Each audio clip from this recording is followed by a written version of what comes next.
네, 우리 저희 처음 함께 같이 부르고 싶은 찬양은 주 품에라는 찬양입니다.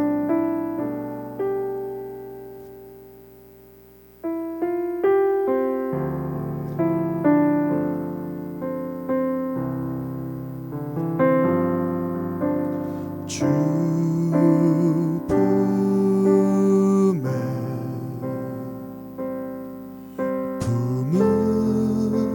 품으소서.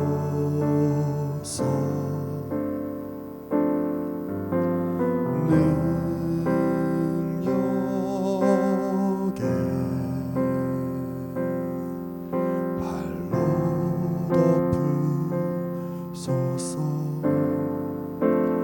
거친 파도 날 향해 와도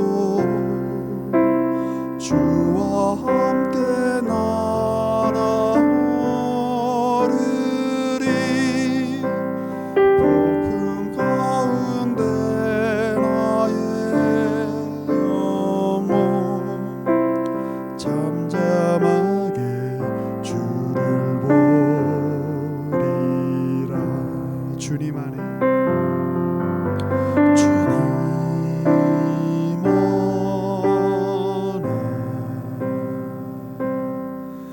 나 거하리.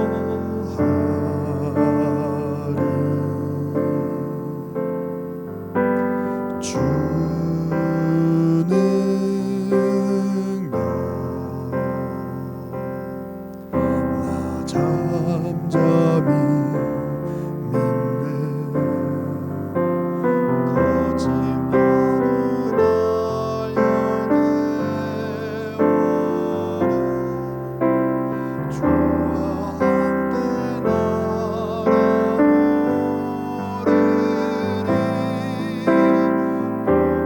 폭풍 가운데 나의 영혼 잠잠하게 주를 보리. 거친 파도 날 향해 거친 파도 날 향해 와도 주와 함께 날아오르리. 폭풍 가운데 나의 영혼 잠잠하게 주를 보리라. 잠잠하게 주를 보리. 잠잠하게 잠잠하게 주를 보리라. 잠잠하게 주를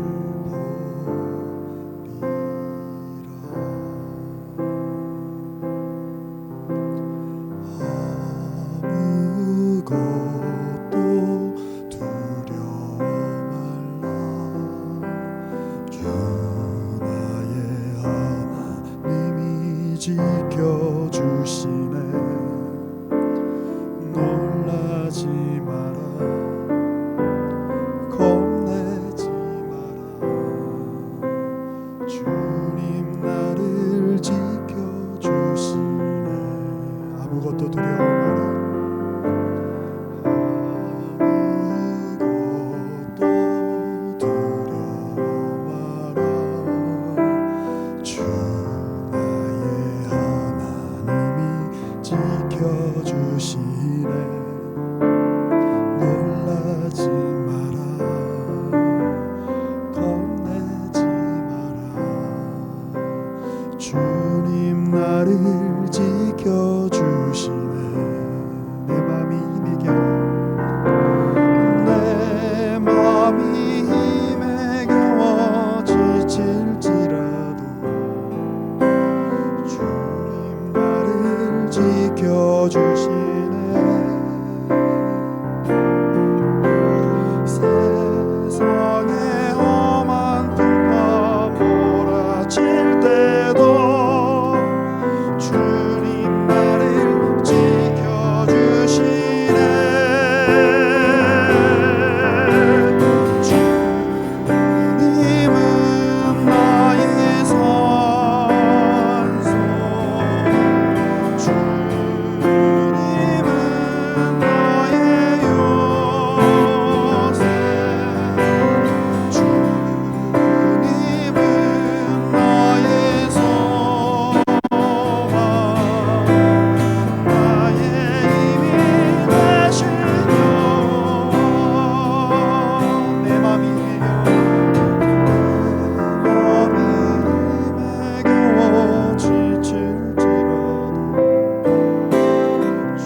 가사를 놓고 우리 같이 한번 주님 앞에 고백하면서 나아갔으면 좋겠습니다. 우리를 두렵게 하는 것들이 참 많지요. 그리고 우리를 놀라게 하는 것들이 많고 겁내게 만드는 것들이 많습니다. 우리의 삶의 현실이 그렇고 우리 인생이 그리고 이 세계의 현상이 그렇습니다. 그러나 이 세계를 잊게 하신 분, 우리의 존재를 가능하게 하신 분이 바로 우리의 주님이시라는 사실을 우리가 이 시간에 기억했으면 좋겠습니다. 우리 이 찬양의 가사를 놓고 우리 함께 같이 주님 앞에 이 찬양의 가사대로 고백하며 나아갔으면 좋겠습니다. 주님이 나의 산성이십니다. 주님이 나의 요새십니다. 주님이 나의 소망이시고 나의 힘이십니다. 우리 그렇게 함께 같이 기도하며 나아가실까요? 주님, 우리가 이 시간에 주님을 온전히 의뢰하기를 원합니다. 우리를 두렵게 하는 많은 것들이 있습니다. 우리를 낭망하게 하는 많은 것들이 있고 우리가 겁나게 만드는 많은 것들이 있습니다. 그러나 주님, 이 무자비하고 무심하고 놀랍고 공포스러운 이 현실 속에서도 주님이 그 모든 현실보다 크신 하나님이시며 그 모든 위협과 그 모든 환난과 그 모든 공포보다 더 놀랍고 크신 능력으로 우리를 붙드시고 함께 하시는 주님이심을 이 시간에 고백합니다. 그러나 우리가 이 세상에 대해서 두려워하지 않겠습니다. 이 세상이 하는 협박에 대해 우리가 떨지 않겠습니다. 우리가 두려워하고 우리가 두려움과 떨림으로 우리의 구원을 이루어야 되는 대상은 바로 우리 주님이심을 이 시간에 고백합니다. 오로지 주님께만 우리의 시선을 집중하기 원하고 오로지 주님께만 우리 자신을 바라보기 원하고 온전히 주님께만 우리 자신을 내어 맡기기 원합니다. 우리와 함께하여 주옵소서. 주여, 우린 연약합니다.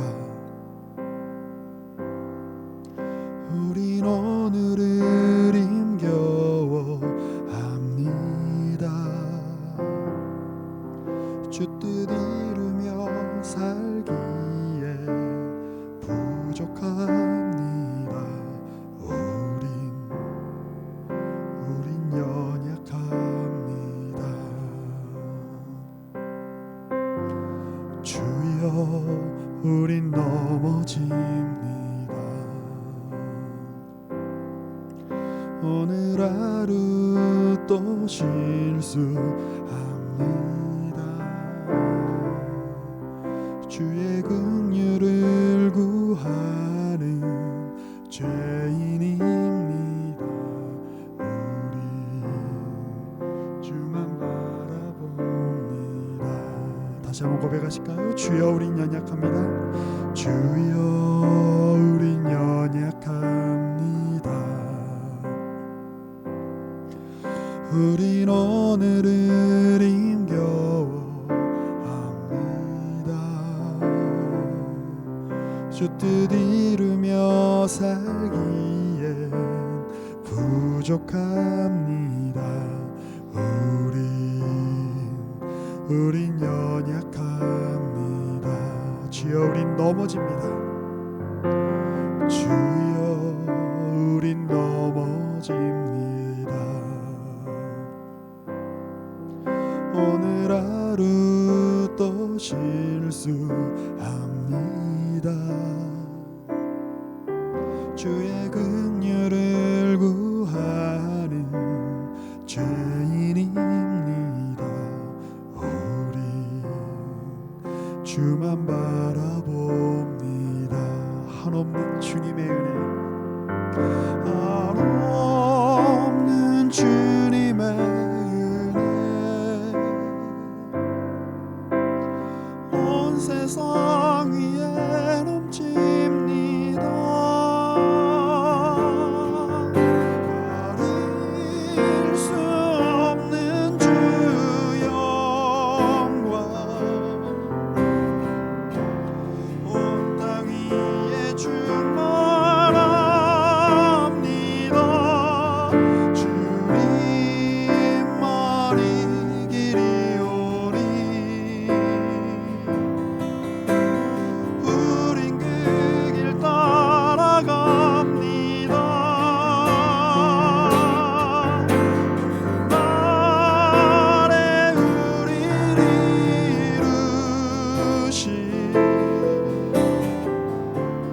주는 완전합니다. 한없는 주님의 은혜, 한없는 주님의 은혜, 온 세상 위에 넘칩니다. 가릴 수 없는 주 영광, 온 땅 위에 충만합니다. 주님 머리 길이 오리, 우린 그 길 따라갑니다. 그날에 우리 이루신 주는 완전합니다. 거친 파도 날 향해 와도 주와 함께 날아오르리.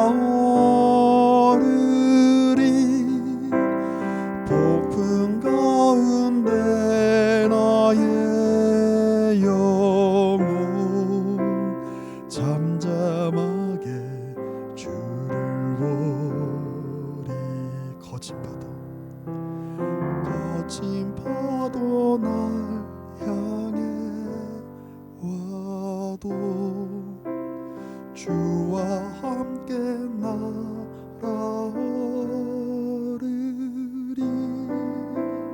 폭풍 가운데 나의 영혼 잠잠하게 주를 보리. 잠잠하게 주를 보리라. 잠잠하게 주를 보리라.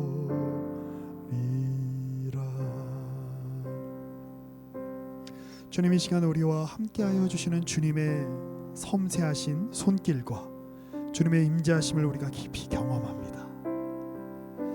주님, 우리가 각자의 자리에 흩어져 있지만 주님께서 주의 성령으로 이 시간 우리 각 심령마다 찾아가 주시어서 우리가 비록 멀리 떨어져 있으나 주 안에서 하나 되어 있음을 깊이 경험하는 시간이 되게 하여 주옵소서. 특별히 이 시간 우리가 함께 기도하고 함께 예배하는 우리 내려놓은 식구들뿐만 아니라 우리가 위하여 함께 같이 기도하고 있는 저 북녘 땅에, 중국 땅에, 동남아시아에, 이 세계 열방에서 주님의 일을 감당하는 주의 백성들이 모두 주 안에서 하나 되어 있으며 주님의 거룩하시고 놀라우신 일하심에 동참하고 있으며 주님의 보호하심 아래에 있다는 사실을 우리가 다시 한번 기억하는 복된 시간 되게 하여 주옵소서. 우리가 주님과 함께하고 있음이 그 자체로 명예요, 복이요, 자랑이요, 기쁨이요, 영광이라는 사실을 깊이 만끽하는 시간 될 수 있도록 주여 우리와 함께하여 주옵소서. 우리의 구주가 되시는 예수 그리스도의 이름으로 기도합니다. 아멘. 네, 우리 감사합니다. 네, 우리 같이 우리 하나님의 말씀 살펴보았으면 좋겠습니다. 우리가 함께 같이 살펴보고 싶은 하나님의 말씀은 히브리서 11장 1절에서 3절입니다.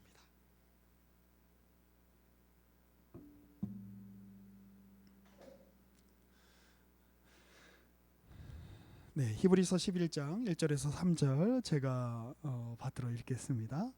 믿음은 바라는 것들의 실상이요 보이지 않는 것들의 증거니 선진들이 이로써 증거를 얻었느니라. 믿음으로 모든 세계가 하나님의 말씀으로 지어진 줄을 우리가 아나니 보이는 것은 나타난 것으로 말미암아 된 것이 아니니라. 아멘. 우리 너무너무 잘 아는 말씀입니다. 믿음은 바라는 것들의 실상이다. 보이지 않는 것들의 증거다. 이 말씀 우리 너무너무 잘 아는 그런 구절들이죠. 그리고 이 믿음이라는 이 방식을 통해서 하나님이 구약 내내 일하셨다. 그리고 신약에서 그 일하심의 완성, 그 일하심의 최고봉, 그 일하심의 끝, 그것이 바로 무엇이죠? 바로 예수 그리스도시죠. 하나님께서 그 예수 그리스도를 통해서 하나님의 일하심을 우리에게 한껏 보여주셨고, 그것이 우리의 믿음의 선배들에게 증거가 될 뿐만 아니라 우리 자신에게도 증거가 되고 또 장차 올 세대에 증거가 된다라는 사실을 지금 오늘 이야기를 하고 있는 것이죠. 우리 이 구절을 좀 이렇게 오해하고는 했습니다.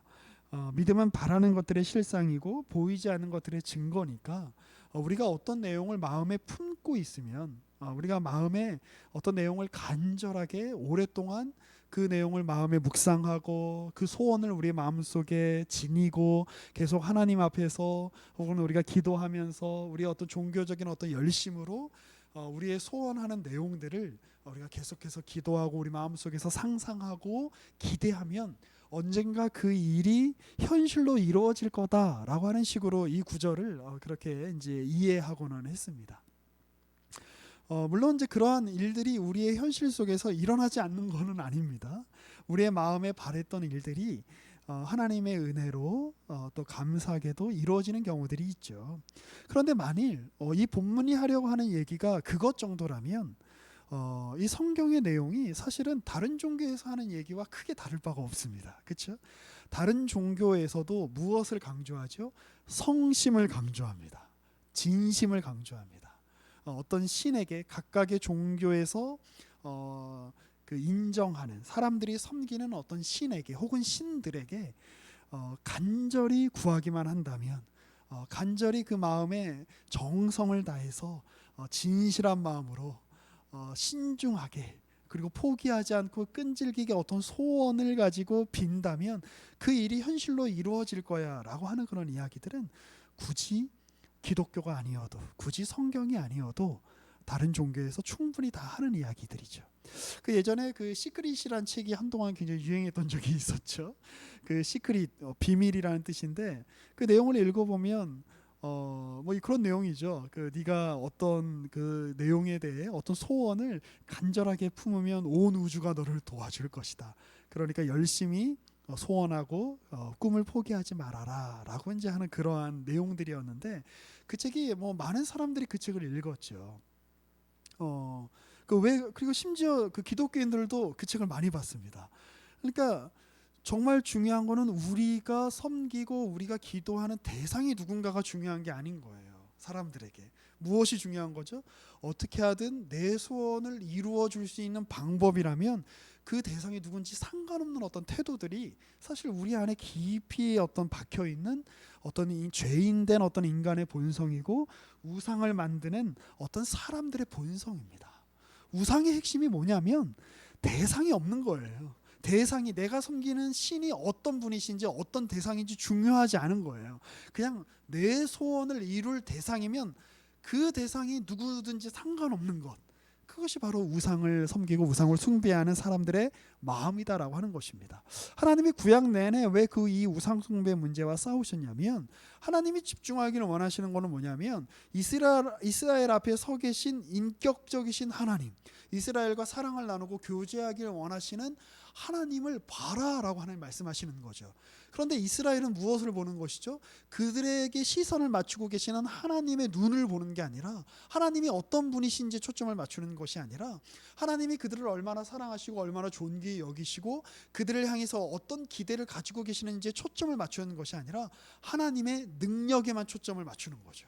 하나님, 우리 배고프니까 먹을 거 주세요. 하나님, 우리 지금 저기 적들이 쳐들어왔으니까 우리 적들을 쳐 부술 수 있는 능력을 주세요. 하나님, 지금 우리가 너무 지금 목이 마르니까 물을 주세요. 그런데 단지 하나님을 그 정도로만 우리가 생각한다면 우리는 하나님에 대해서 너무나 오해하고 있는 거죠. 하나님이 왜 성경을 우리에게 주셨죠? 왜 창세기부터 요한계시록 우리에게 주셨죠? 단지 우리가 사는 현실 속에서 우리의 현실을 좀 더 잘 살고 윤택하게 살기 위한 방편으로 신앙이 우리에게 주어진 거라면, 여러분, 이 성경책이 우리에게 주어질 이유가 없습니다. 그렇죠? 창조 이야기가 무슨 필요가 있어요? 언약 이야기가 무슨 필요가 있어요? 하나님이 긴 역사를 통해서 이스라엘과 함께 하시고 그 함께 하심이 바로 우리와 함께 하시는 그 함께 하심이다라고 하는 이 성경의 이야기가 무슨 필요가 있습니까? 그냥 열심히 기도해서 우리가 하나님, 우리가 원하는, 우리가 지금 당장 직면한 삶의 문제를 해결해 주세요 정도로 이 신앙이 우리에게 적용되는 것이라면 이 성경 66권의 이 장대한 이야기가 사실 우리에게 필요가 없는 거예요. 그런데 하나님이 우리에게 창조 이야기를 들려주세요. 구속의 이야기를 들려주세요. 이스라엘의 이야기를 들려주세요. 그리고 궁극적으로 어떤 이야기를 들려주기를 원하시죠? 예수 이야기를 들려주세요. 그럼 도대체 예수가 뭐냐? 자, 여기서 말하는 믿음이란 도대체 뭘까요? 인간편에서 가지는 성의, 열심, 이게 아니에요. 하나님께서 믿음이라는 방편을 통해서 하나님의 일을 이루신다는 거예요. 그래서 아까도 서두에 말씀드렸듯이, 왜냐하면 그냥 우리의 성이나 우리의 열심이라면 3절이 말이 안 되거든요. 우리가 열심을 가진 것, 3절 다시 한번 보세요. 우리가 단지 믿음이 내가 열심히 믿는 것, 내가 성의를 가지는 것, 내가 끈질기게 포기하지 않고 내 소원을 간구하는 게 믿음이라면, 믿음으로 모든 세계가 하나님의 말씀으로 지어진 줄을 우리가 안다라고 하는 이 말이 설명이 되지 않는 거예요. 내가 그냥 열심히 내가 믿었는데, 내가 열심히 내가 끈질기게 내 소원을 하나님 앞에 간구하는데 이 세계가 하나님의 말씀으로 지어졌다는 사실을 어떻게 알아요? 이게 연결이 안 되는 거죠. 그런데 여기서 말하는 믿음이란 무엇입니까? 믿음으로 모든 세계가 하나님의 말씀으로 지어준 줄을 우리가 아나니, 그리고 이 뒤에 더 기가 막힌 말씀이 있는 거죠. 뭡니까? 보이는 것은 나타난 것으로 말미암아 된 것이 아니니라. 이게 도대체 무슨 뜻이에요? 보이는 것은 나타난 것으로 말미암아 된 것이 아니니라.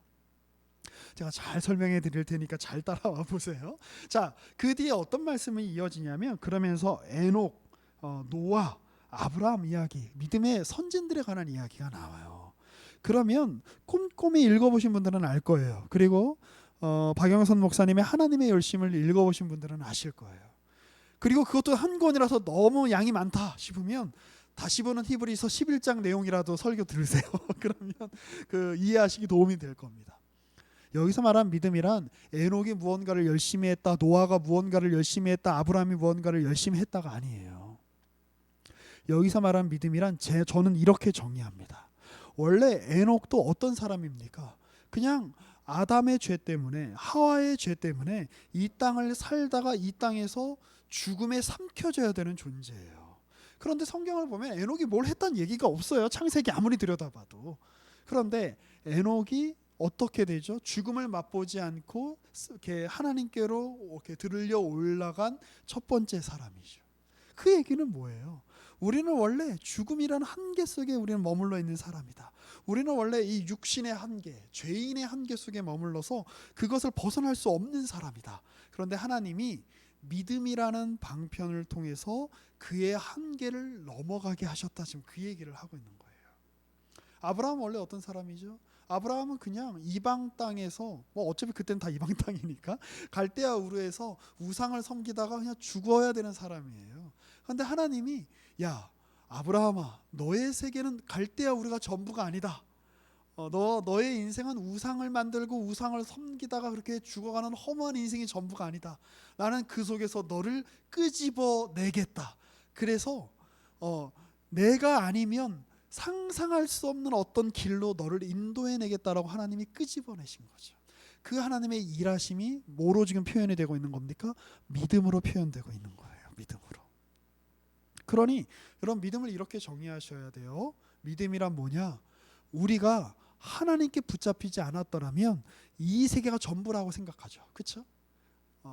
이 세계에서 우리가 보는 것, 이 세계에서 우리가 누리는 것, 우리가 이 세계에서 소유하는 게 전부라고 생각을 하는데, 그 속에서 살다가 그냥 이 세계 안에서 함몰되어서 사라질 인생에 불과한데, 믿음이란 하나님이 우리에게 다가오셔서 믿음이라는 방편을 통해서 이 세계를 벗어나, 이 세계를 초월하여, 그러나 이 세계 속에서 하나님이 원래 의도하신 창조의 목적에 부합하게 우리가 이 세계를 넘어선 삶을 살 수 있게 만드는 하나님의 일하심이 바로 믿음인 겁니다.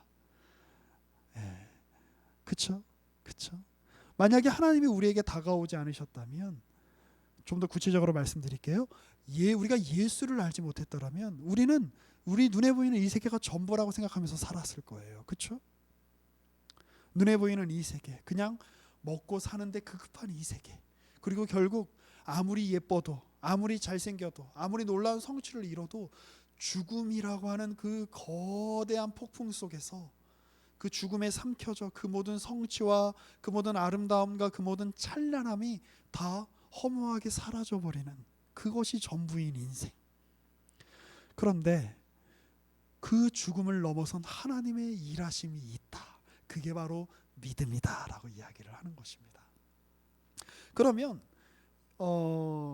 이 죽음을 어떤 식으로 하나님이 넘어서게 하시는가, 이 사망을 주님께서 어떤 방식으로 해결하시는가, 이 사망의 문제를, 그걸 한번 잘 봐라라고 하는 게 바로 히브리서의 주제입니다. 히브리서는 이스라엘 사람이었는데, 유다 사람이었는데 회심한 교회 공동체에게 보내는 편지예요. 그러니까 원래는 유대인 공동체에 있다가 회심을 해서 예수를, 원래 유대인 공동체는 예수를 메시아로 인정하지 않죠. 그런데 예수를 메시아로 고백하면서 이제 그 교회로 모여 있는 출신 성부는 유대인들이 모여 있는 그 교회에 쓰는 편지입니다. 그런데 이 히브리서의 수신자들이 처해 있는 어려움에는 이중적인 어려움이 있었어요. 뭐냐면 로마 정부의 핍박뿐만 아니라 동족들도 이들을 경원시하고 이들을 핍박하는 거예요. 옛날 사울이 그렇게 했던 것처럼. 그렇죠? 야, 너희는 유대인이라면서 어떻게 예수라고 하는 사람을 믿을 수 있느냐라고 하며 더 그 동족들이 핍박을 해오는 겁니다. 그런 상황 속에서 너희가 힘을 내라라고 하면서 쓴 편지가 히브리서인데, 그런 상황이면 여러분 어떤 내용이 들어와야 될 것 같습니까? 만약 우리가 이 히브리서의 그 수신자들이에요. 그리고 바울이나 혹은 베드로가 혹은 바나바가 우리에게 편지를 써서 격려하는 겁니다. 그럼 뭐라고 이야기를 해야 될 것 같아요? 야, 너희가 참 힘들겠구나. 잘 버텨라.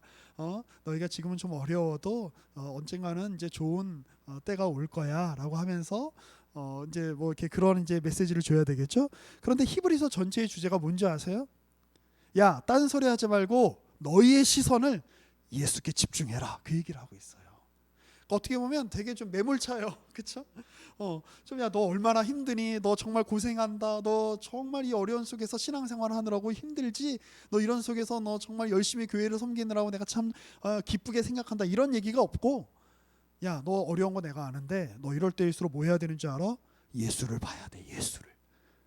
그러니까 그럼 도대체 예수가 뭐길래? 예수가 누구시길래 예수를 보라 그러는 걸까요? 오늘은 우리가 아까 읽었던 3절의 비밀이 있습니다. 다시 볼게요. 3절. 믿음으로 모든 세계가 하나님의 말씀으로 지어진 줄을 우리가 아나니. 여러분들 이 구절 보면 어떤 구절이 떠오르세요? 하나님의 말씀으로 이 세계가 지어졌다라고 신약 성경에 또 써 있는 구절이 있죠. 구약에는 태초에 하나님이 천지를 창조하시니라라고 이렇게 시작하는데, 신약에서 어떤 성경에는 말씀으로 이 세계가 지어졌다라고 선언하면서 창세기 1장의 내용을 재해석하는 성경이 있죠. 요한복음 1장입니다. 자, 요한복음 1장을 한번 펴보세요.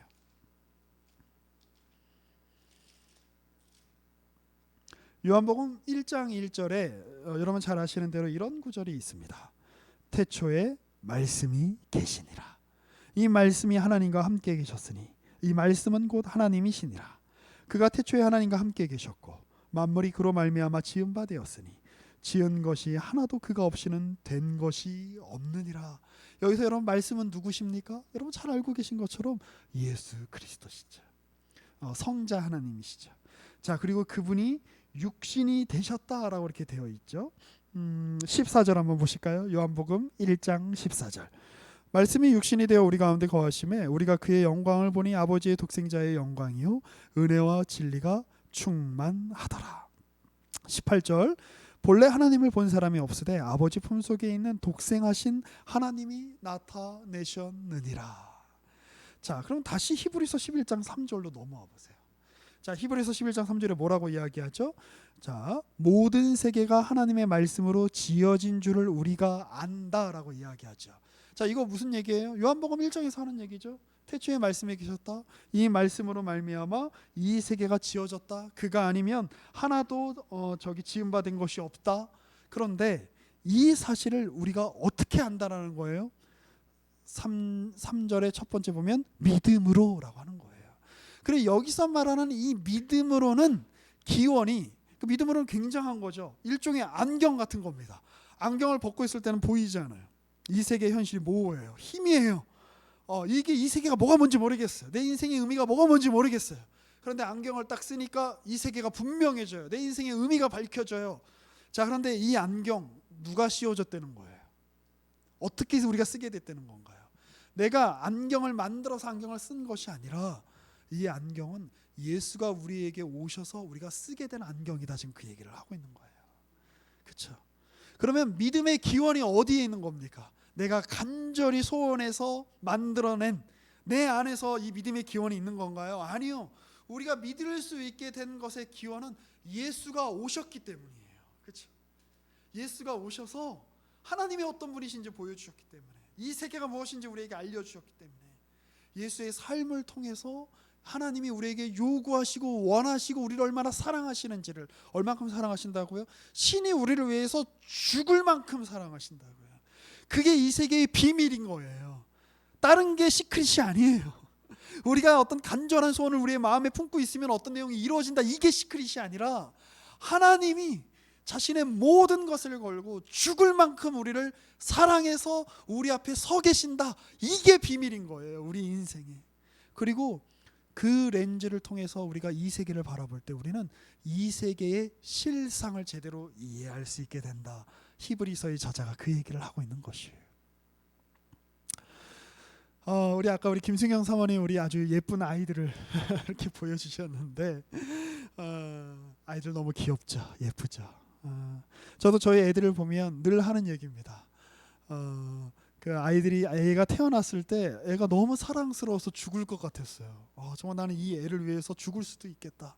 지금은 애들이 너무 말썽을 피워서 죽을 것 같습니다. 정말 온갖 말썽을 피우죠.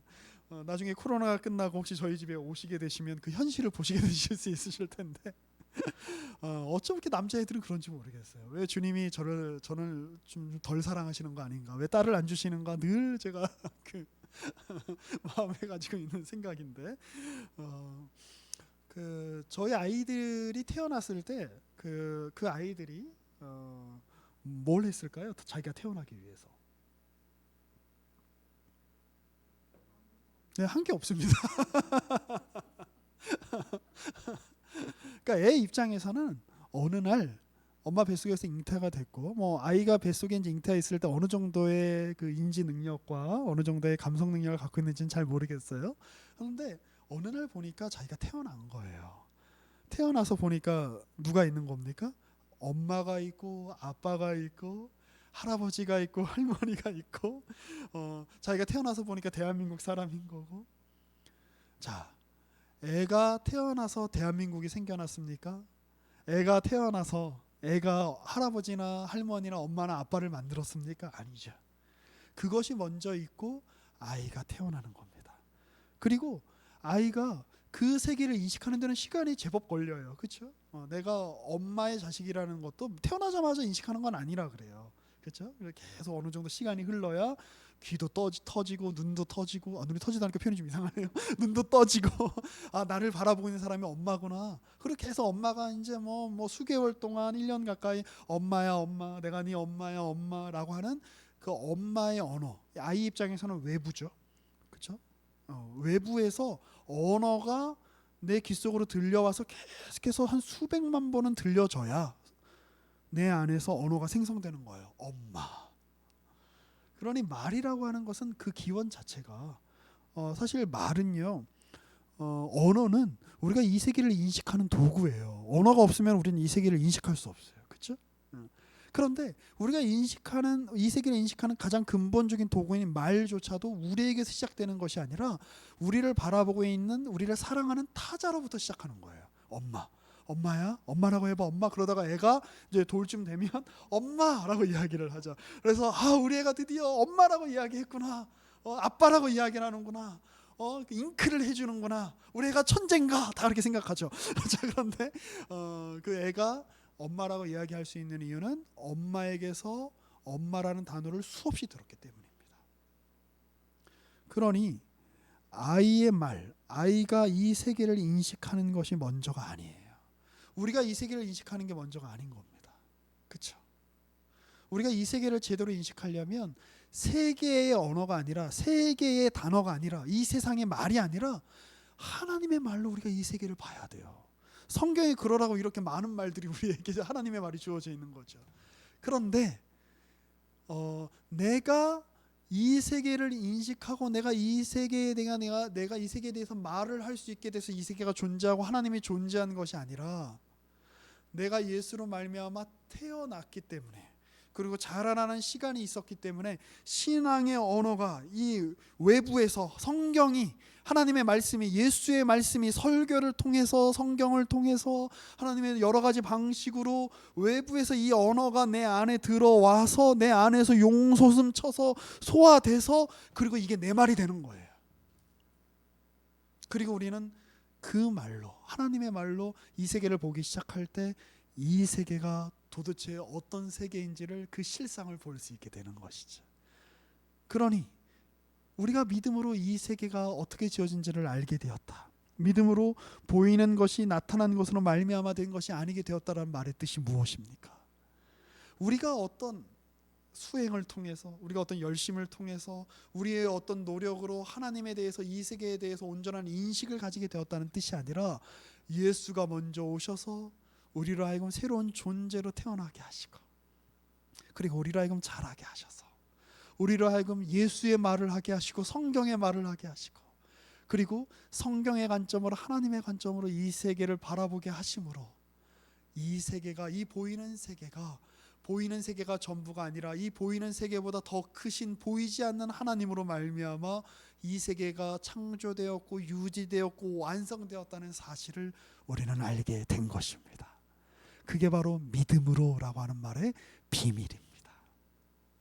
자, 이런 내용들이 오늘 우리에게 어떠한 의미를 줄까요? 여러분, 우리 요즘 정말 우리가 별거 아니라는 생각 많이 하시게 되죠. 인간이 정말 별게 아니구나. 그리고 인간이 자기가 속한 어떤 조건, 인간이 만든 조건이 아니라 외부에서 만들어진 조건인데, 그 조건들이 얼마나 우리를 구속하고 있습니까? 태어나면서 부모를 결정하는 사람은 아무도 없습니다. 그런데 부모가 누구냐라고 하는 것만큼 그 어떤 한 인생의 그 인생을 좌지우지하는 그 요소도 없습니다. 그렇죠? 그 누구도 문제가 많은 교회를 선택하고 싶은 사람은 없어요. 자, 그런데 교회를 다녀보니 문제가 막 생기죠. 그 누구도 내가 처음에 교회를 나가면서 그 교인하고 내가 싸워야지라고 하면 교회를 나가는 사람은 없습니다. 그런데 그 교회를 나가서 보니 이런저런 내가 의도하지 않은 많은 문제들이 나를 잠 못 이루게 하고, 나를 괴롭게 하고, 나의 많은 것들을 결정하게 만들죠. 그게 너무나 우리가 힘든 일이죠. 그런데 여러분, 거기에서 히브리서 저자가 뭐라고 이야기하는 거예요? 히브리서가 예수를 봐라라고 이야기하는 겁니다. 너희의 삶을 봐라. 너희의 신앙이 단지 네가 불편한 것을 해소하는 용으로, 너의 마음에 어떤 소원을 이루는 용으로 이 신앙이 예수가 오신 게 아니다. 예수가 오신 것 자체가 하나님께서 이 세계에 우리에게 허락하신 이 조건, 원래 하나님이 의도하셨던 창조의 세계가 굉장히 풍성하고 놀랍지요. 그런데 예수가 오신 세계가 어떤 세계입니까? 로마의 황제가 지배하는 세계, 온갖 부조리와 온갖 악이 판치는 세계, 헤롯 왕이 아이들을 학살하는 세계, 말이 되지 않는 부조리의 세계. 그런데 그 세계 속에 예수가 오셔서 그 안에서 하나님이 무엇을 담으시는지를 봐라라고 이야기하는 것이죠. 우리가 저 북녘 땅을 생각할 때마다 말이 되지가 않습니다. 그렇죠? 너무나 말이 되지가 않습니다. 그런데 하나님이 그 조건을 여전히 우리 가운데서 유지시켜 주시면서 도대체 하나님이 무엇을 만들려고 하시는 것일까요? 우리 개인의 삶의 현실이 말이 되지 않습니다. 우리의 육신의 이 건강의 조건이 말이 되지가 않습니다. 우리의 경제적 사정이 말이 되지가 않습니다. 우리를 괴롭히고 있는 사람들, 아주 가까이에 있으면서 우리의 마음을 힘들게 하는 사람들이 여전히 있는 내 인생의 현실이 말이 되지가 않습니다. 그냥 정말 하나님이 나를 사랑하신다면 저 사람 빨리 하나님 곁으로 데려가셔야 될 것 같아요. 혹시 마음에 그렇게 생각나는 사람들이 있으신가요? 하나님 정말 우리를 사랑하신다면 저 정권이 빨리 무너지게 하셔야 될 것 같아요.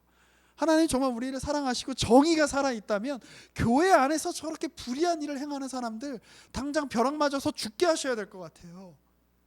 그런데 그때 뭐라고 얘기하는 거예요? 성경이 예수를 봐라. 이 세계를 있게 하신 분이, 이 세계를 창조하신 말씀이신 예수님이 우리와 똑같은 현실 속으로 들어오셨다. 그게 도대체 무엇을 의미하는 것 같니? 그게 도대체 네 삶에 어떤 의미가 있니? 너 단지 문제 해결을 위한 수단으로 나를 지금 그렇게 생각하는 거니? 난 너보다 더 큰 걸 요구하고 있단다. 그 길로 나와라. 지금 그렇게 하나님이 말씀하고 계신 거예요. 제가 그 얼마 전에 그 내려놓은 우리 카톡방에 그 뉴스 하나를 제가 올려드렸죠. 너무나 마음이 아팠습니다. 한 3주 전이에요. 그 제가 이제 주일 예배, 청년부 예배 이제 설교하려고 준비하고 있는데 내려가려고 이제 본당에 내려가려고 준비하고 있는데 제 친구 선교사한테 이제 카톡이 왔어요. 저도 알고 있는 선교사님이고 제 친구 선교사가 같이 동역했던 중국 그 위구르 지역에서 이제 계셨다가 이제 추방을 당하셨죠. 너무 상황이 안 좋아져서 그리고 어디 세네갈에서 이제 사역을 하시다가 한국에 돌아오셨는데 이 선교사님 부부가 이제 먹고 살 길이 막막하니까 그 이제 아내 선교사님께서 이제 어떤 학교의 기숙사에서 이제 일을 하시게 되셨죠.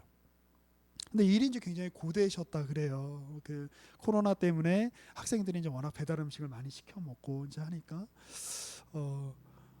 그래서 그 일이 고돼서 그러셨던 건지, 아니 원래 지병 때문에 그러셨던 건지, 아니 정말 요즘 뉴스에서 많이 보도되고 있는 것처럼 말도 되지 않은 어떤 갑질 때문에 그게 원인이 돼서 그러셨던 건지는 잘 모르겠습니다만 그 청소 노동자들이 이제 휴식하는 이제 그 휴게 장소에서 이제 갑자기 돌아가셨죠. 그러니까 너무 제가 그 얘기를 듣고 너무너무 화가 났어요. 하나님한테. 원래 그분이 저기 한국경제신문 기자셨어요. 돌아가신 여자분이. 그리고 제 남편분 직업이 뭔지는 제가 잘 확인을 잘 못했습니다만 그 인터뷰하시는 거 얘기 들어보니까 때마다 좋은 집으로 바꿔서 이사하시고 좋은 차를 이렇게 계속 이제 업그레이드해서 바꾸실 정도로 삶이 윤택하셨던 분들이에요. 근데 그거 포기하고 선교사로 간 거잖아요. 그럼 하나님 책임지셔야죠. 그렇죠? 그런데 그냥 그 뭐 많은 걸 바라는 게 아니잖아요. 그런데 그런 건 고사하고서라도 사랑하는 가족들을 보지 못하는 상황 속에서 그렇게 쓸쓸하게 그런 장소에서 하나님 그렇게 돌아가시게 하는 게 하나님 정말 옳은 겁니까? 이런 질문에 제가 목사지만 그 질문이 저에게 너무나 막 이렇게 나와서 되게 마음이 힘들었어요. 너무 말이 되지 않잖아요. 이렇게 헌신하고 이렇게 모든 걸 하나님을 위해서 내어놓았는데 하나님 이런 식으로 갚아주시면 어떻게 해요? 이런 마음 때문에. 그런데 이제 그 선교사님이 남자 선교사님이 유가족께서 인터뷰하시는 내용을 들었어요. 물론 이제 이 일을 가지고 지금도 굉장히 이제 정치화하려고 하는 그런 움직임이 있다는 것도 알아요. 그런데 그분이 그런 얘기를 하시더라고요. 이 일 때문에 집을 관리하고 있는 그 누구도 퇴직하지 않으셨으면 좋겠습니다. 누구도 상하지 않으셨으면 좋겠습니다. 그리고 그분이 이제 그 같이 동료 선교사님들이 이제 그 계시는 단톡방에 이제 올리신 글들이 있어요. 그걸 보면서 제가 다시 한번 생각하게 됐어요. 신자의 영광이란 뭘까? 하나님의 백성의 영광이란 무엇일까? 우리가 하나님을 위해서 이렇게 헌신하고 봉사했더니 하나님이 이런 좋은 보상으로 갚아주셨더라. 물론 하나님 그렇게 갚아주실 때도 있으세요. 그런데 이미 그분들이 자신이 어떻게 보면 세상에서 부러워할 만한 지위를 내려놓고 그 선교지의 낮은 자리로 간 것 그 자체가 이미 영광이 아닌가. 분노와 절망과 어떤 그 비명으로 가득할 수밖에 없는 이 세계 속에서 이 일을 통해서 그 누구도 다치지 않았으면 좋겠습니다라고 배려하는 마음을 보여줄 수 있는 그 실력은 신자들만 갖출 수 있는 것이 아닌가. 그 길이 예수의 길이 아닌가. 예수의 길이 뭐예요? 예수님이 이 땅에 오셔서 사역하신 다음에 대제사장의 지위를 차지하신 것도 아니시고 진정한 대제사장이셨지만 예수님이 이 땅에 오셔서 사역하신 후에 로마 황제의 자리를 차지하신 것도 아니고 진정한 왕이요 통치자셨지만 예수님이 이 땅에 오셔서 하신 일은 십자가에서 죽으신 일이에요. 그런데 그 일이 하나님의 영광이었다는 사실을 우리는 기억하실 필요가 있습니다. 도대체 우리는 신앙이 뭐라고 생각하는 걸까요? 믿음이 뭐라고 생각하는 걸까요? 제게 묻고 싶어졌어요. 하나님 우리에게 요구하시는 영광이란 무엇일까? 우리도 이 내려놓음으로 모일 때마다 묻고 싶어집니다. 하나님, 우리가 이렇게 정말 오랜 기간 동안 기도했다면, 우리가 이렇게 오랜 기간 동안 함께 헌금을 모으고 마음을 모으고 또 우리가 이렇게 했다면 뚜렷한 변화 하나는 주셔야 되는 거 아닙니까? 어떤 분명한 어떤 열매 하나는 주셔야 되는 거 아닙니까? 그런데 그게 보이지 않죠. 때로는 너무나 지루하고, 그리고 말도 안 되는 이 일이 반복되고, 그래서 이 일에 대해 우리가 환멸을 느낄 때가 있죠. 그런데 이걸 경험하는 것 자체, 채찍에 맞는 거, 배신을 당하는 거, 십자가에 못 박히는 것 같은 고통을 겪는 거, 그게 바로 예수의 길인 거죠. 예수의 영광이죠. 그리고 그 길이 우리의 길이라는 것을 아는 사람, 그 길이 예수의 길이셨다는 걸 아는 사람들을 도대체 세상이 어떻게 감당할 수 있겠습니까? 그래서 히브리서 11장에서 말하는 겁니다. 이 사람들은 세상의 능히 감당할 수가 없었다. 왜요? 세상이 원하는 기준, 세상이 요구하는 어떤 그런 방식을 넘어선 사람들이기 때문에 그렇습니다. 우리 그렇게 주님과 함께 주님 손을 붙잡고 하나님 우리에게 요구하시는 영광의 길을 걸어가시는 저와 여러분들이 되시기를, 그리고 우리 모든 내려놓은 식구들과 우리 모든 믿음의 지체들이 되시기를 이 말씀을 들어 권면하고 축복합니다. 우리 함께 기도하겠습니다. 하나님 감사합니다. 우리가 이렇게 내려놓음으로 모인 지도 벌써 많은 세월이 지났습니다. 때로는 이 일에 뚜렷한 성과가 없는 것 같고, 또 우리가 작은 열매를 거두나 싶다가도 우리가 경험해야 되는 낙심과, 또 때로는 배신과, 또 때로는 허망함과 막막함과, 이러한 일들이 쳇바퀴처럼 반복되는 일에 대하여 우리의 마음이 지치고 또 허망한 마음이 들 때도 있습니다. 그러나 주님, 이 일 자체가 우리가 원하는 결과가 나오지 않는다고 하여서 우리가 마음속으로 생각하는 멋지고 자랑할 만하고 사람들이 보기에 부러워할 만한 어떤 사역의 열매가 맺히지 않는다고 하여서 우리의 마음에 낙심과 절망과 근심으로 채우지 않도록 주께서 우리 가운데 함께하여 주시기를 원합니다. 우리가 이렇게 모이는 것 자체가, 우리가 이렇게 숨을 쉬고 있는 것 자체가, 우리가 이렇게 각자의 자리에서 여러 모양으로 주님을 섬기며 우리가 이렇게 한 마음으로 모여서 예배하며 기도하는 것 자체가 하나님의 영광이고 예수 그리스도의 길이고 하나님의 일하심이고 주님의 우리에게 부어주시는 복된 복주심의 결과라는 사실을 우리가 기억하게 하여 주시옵소서. 우리가 이미 영광 가운데 있나이다. 우리는 이미 명예로움 가운데 있습니다. 우리는 이미 복됨 가운데 있습니다. 우리는 이미 자랑과 승리와 찬송과 기쁨과 경탄 가운데 있습니다. 우리의 이 길이 바로 예수의 길이기 때문에 그렇습니다. 그 마음을 가지고 우리가 함께 기도하며 나아가기를 원합니다. 그 마음을 가지고 우리가 저 훈춘에서, 저 동남아시아에서, 호주에서, 북녘에서, 이 땅에서 각자의 자리에서 역할을 감당하는 우리 믿음의 동지들을 위해 우리가 함께 같이 기도하며 나아갑니다. 우리의 현실로 인해, 우리의 무너진 마음으로 인해, 우리의 다잡히지 않는 감정으로 인해 우리 자신을 이 세계 가운데, 이 세상 가운데 내어주지 않게 하여 주시고, 주여, 주께서 아브라함에게 그러하셨던 것처럼, 노아에게 그러하셨던 것처럼, 많은 믿음의 선진들에게 그러하셨던 것처럼 우리에게 믿음을 한껏 부어주셔서 예수로 함께하여 주셔서 예수의 성육신이 바로 우리에게서 연장되고 있다는 그 사실을 성령으로 말미암아 매일 아침마다 매일 밤마다 깨우쳐 주셔서 믿음으로 이 길을 감당하며 걸어갈 수 있도록 주여 우리 가운데 함께하여 주옵소서. 우리의 믿음의 근거이시며 우리의 믿음의 표상이신 예수 그리스도의 이름으로 기도합니다. 아멘. 우리 함께 같이 찬양하실까요? 주여 우린 연약합니다. 주여 우린 연약합니다. 우린 오늘을 힘겨워합니다. 주 뜻 이루며 살기엔 부족합니다. 우린 연약합니다. 주여 우린 넘어집니다. 주여 우린 넘어집니다. 오늘 하루를 또 실수합니다. 주의 긍휼을 구하는 죄인입니다. 우린 주만 바라봅니다. 한없는 주님의 은혜, 한없는 주님의 은혜, 온 세상 위에 넘칩니다.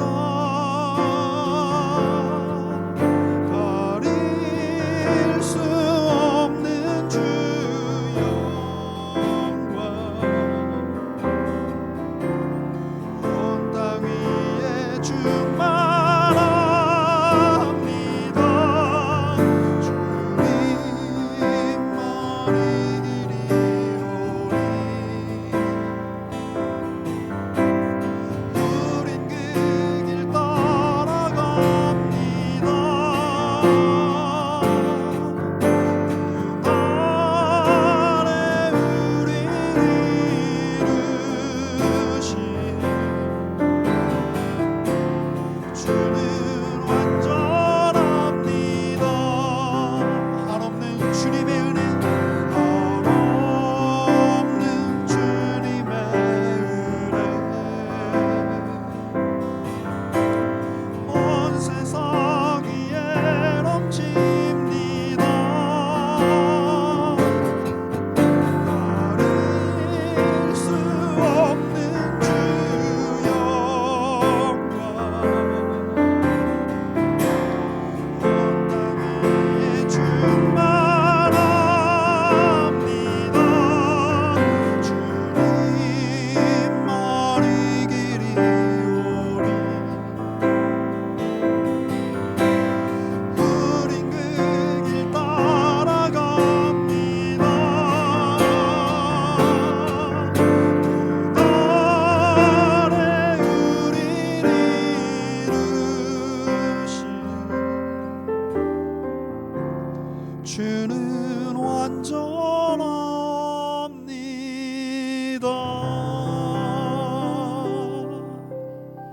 우리가 이 시간에 함께 같이 드린 헌금을 위해서 우리 같이 기도하고 또 축도하도록 하겠습니다.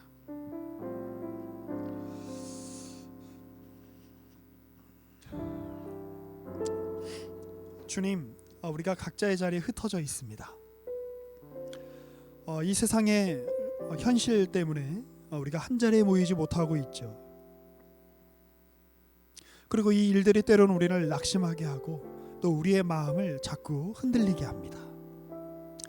그러나 주님, 이 보이는 것은 보이지 않는 것으로 말미암아 이루어진 줄을 우리가 알게 되었습니다. 우리의 눈에 보이는 현실보다 보이지 않는 하나님의 현실이 훨씬 더 크고 놀랍고 중하다라고 하는 사실을 우리가 다시 한번 기억합니다. 주여, 오늘 우리가 주님께 드리는 이 예물은 어찌 보면 세상적으로 보면 별것 아닐 수도 있겠습니다. 보리떡 같은, 그냥 메마른 물고기 같은 별것 아닌 재정일 수도 있겠습니다. 그러나 주님, 이 예물이 주님께 헌납되어서 바쳐져서 주님의 손에 의해서 사용될 때에 우리는 알 수 없는 많은 사람들을 먹이시고 많은 이들을 부욕해 하시고 많은 이들을 살아가게 하시고 주님의 생명을 전하시는 놀라운 주님의 통로가 될 줄로 믿습니다. 이 예물이 쓰이는 곳마다 그러한 주님의 일이 일어나게 하여 주옵소서. 우리의 인생 또한 그러한 줄로 압니다. 주님, 우리의 삶 참 별 볼 일이 없습니다. 우리가 이룰 수 있는 것은 너무나 작고 우리의 능력은 너무나 미천합니다. 그러나 우리의 인생이 주님께 들려서 사용될 때에 우리가 알 수 없는 수많은 사람들을 주님이 먹이시고 주님의 일하심을 드러내시고 역사하시는 데에 우리의 보잘것없는 삶이 사용될 줄로 믿습니다. 그 주님을 바라보므로 나아가기 원하오니 주여 우리에게 믿음을 더하여 주옵소서. 여호와는 내게 복을 주시고 너를 지키시기를 원하며 여호와는 그의 얼굴을 내게 비추사 은혜 베푸시기를 원하며 여호와는 그의 얼굴을 내게로 향하여 드사 평강 주시기를 원하노라. 주 예수 그리스도의 은혜와 하나님 아버지의 사랑과 성령의 교통하심이 믿음으로 이 세계가 지어진 줄을 알며 믿음으로 보이는 것보다 보이지 않는 것이 훨씬 크다는 사실을 아는 우리 내려놓은 모든 식구들 위해와 주의 사랑하는 모든 권속들 위해 지금부터 영원까지 함께 계실지어다. 아멘.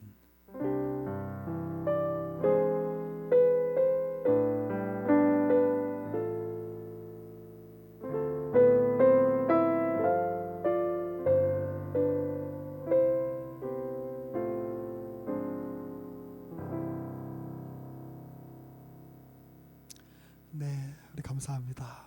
자, 우리 그러면 이제